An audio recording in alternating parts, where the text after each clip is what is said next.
안녕하세요. 풋볼 마카롱입니다. 매년 EPL의 새 시즌이 시작될 때면 유니폼과 함께 큰 관심을 받는 것 중 하나가 바로 공인구죠. 이번 2020-21 시즌 나이키사의 공인구인 나이키 플라이트는 EPL 창단해인 1992년부터 28년간 가장 인상적인 디자인을 선보였다는 평을 받았습니다. 그래서 이번엔 역대 EPL 공인구에 대해 알아보겠습니다. 재미있게 시청해주세요. 1992년부터 1995년 마이타 프로맥스. 요즘에는 조금 생소할 수 있는 브랜드죠. 마이타의 프로맥스입니다. 간혹 조기축구 아저씨들이 미터 라고 하는 것이 이 축구공입니다. 요즘 나오는 공인구들에 비하면 굉장히 단순한 디자인인 것 같습니다. 1995년부터 2000년 마이타 얼티맥스. 얼티맥스는 마이타에서 프로맥스를 더욱 발전시킨 공인구이며 지금까지 만들어진 공인구들의 가장 기본이 되는 모델이라고 합니다. 또한 지금까지 EPL에서 가장 오랫동안 사용된 공인구라고 하네요. 2000년부터 2002년 나이키 지오멀린, 2002년부터 2004년 나이키 지오멀린 베이퍼.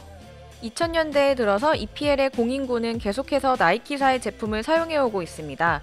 그 첫 번째 모델이 바로 지오멀린인데요.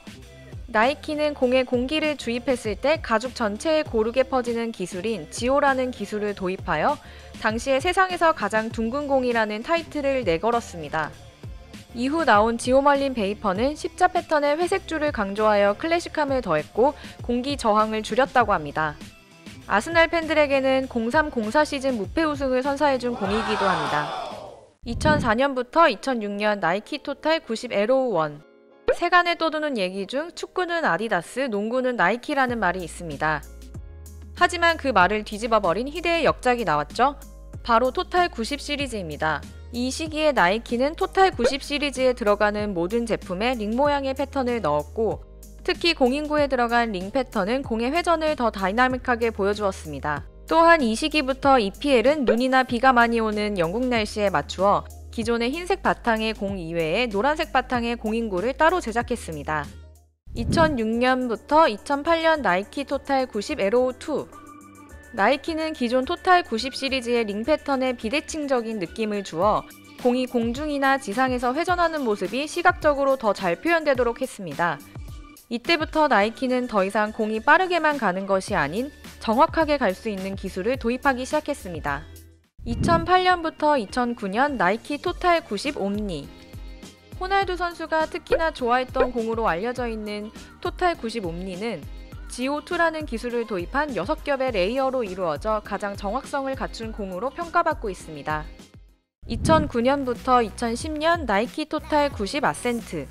0910 시즌부터는 HD TV가 전보다 많이 보급됨에 따라 공인구들 역시 화려해지고 미래지향적인 디자인을 선보이기 시작했는데요. 흡사 FPS 게임에 자주 등장하는 스코프 모양의 패턴을 넣은 듯한 토탈 90 아센트는 나이키에서도 수많은 실험을 거쳐 탄생한 축구공이라고 자부하며 골키퍼들에게는 악몽을 선사하겠다고 호언장담한 공인구입니다. 심혈을 기울인 만큼 0910 시즌 EPL은 당시 기준으로 역대 가장 많은 골과 유효 슈팅이 나온 시즌으로 기록되어 있습니다. 2010년부터 2011년 나이키 토탈 90 트레이서. 토탈 90 트레이서는 나이키 풋볼의 트레이드 마크인 볼트그린 음영을 처음 사용한 공인구이며 특히 베르바토프와 에시앙 선수가 좋아한 공으로 많이 알려져 있습니다. 다음 시즌에 쓰인 나이키 세이티로는 아게로 볼이라고도 불리며 맨시티에게 첫 EPL 우승 타이틀을 안겨준 공으로 유명한데요. 기존의 6겹이었던 레이어를 9겹으로 업그레이드하며 공의 안정성을 더욱 높였다고 합니다. 2012년부터 2013년 나이키 맥심, 2013년부터 2014년 나이키 인사이트. 따뜻한 커피 한 잔이 생각나는 나이키 맥심은 10겹의 레이어와 다채로운 색상으로 나이키에서도 시각적으로 굉장히 신경을 많이 쓴 디자인이라고 했습니다. 이후에 나온 나이키 인사이트 또한 기술적인 개발보다는 디자인에 조금 더 신경을 많이 쓴 느낌입니다. 2014년부터 2015년 나이키 오뎀2. 형광색 그라데이션이 특징인 나이키 오뎀2를 개발하기 위해 나이키가 투자한 시간은 무려 6년. 처음으로 용접 기술과 호미파인 기술인 에로우 트랙 그루브가 적용되었고 처음으로 합성 인조 가죽이 공인구에 사용되었습니다. 2015년부터 2016년 나이키 오뎀 3. 오뎀3는 이전보다 그루브 기술을 더욱 강조하기 위해 홈마다 검은색 띠를 둘렀고 미래지향적인 디자인이 아닌 육각형과 오각형 패턴들이 조합된 고전적인 패턴을 사용하였습니다. 이 공은 레스터시티에게 기적같은 첫 EPL 우승 타이틀을 안겨준 공이기도 합니다. 2016년부터 2017년 나이키 오뎀4, 2017년부터 2018년 나이키 오뎀5, 16-17 시즌과 17-18 시즌 나이키는 이전의 오뎀 시리즈들을 통해 최종 완성작인 오뎀4와 오뎀5를 선보였습니다. 최초로 3D 잉크를 사용하여 향상된 터치 텍스처를 만들었고 이를 통해 선수들이 공에 대한 터치나 그립감을 훨씬 상승시켰다고 합니다.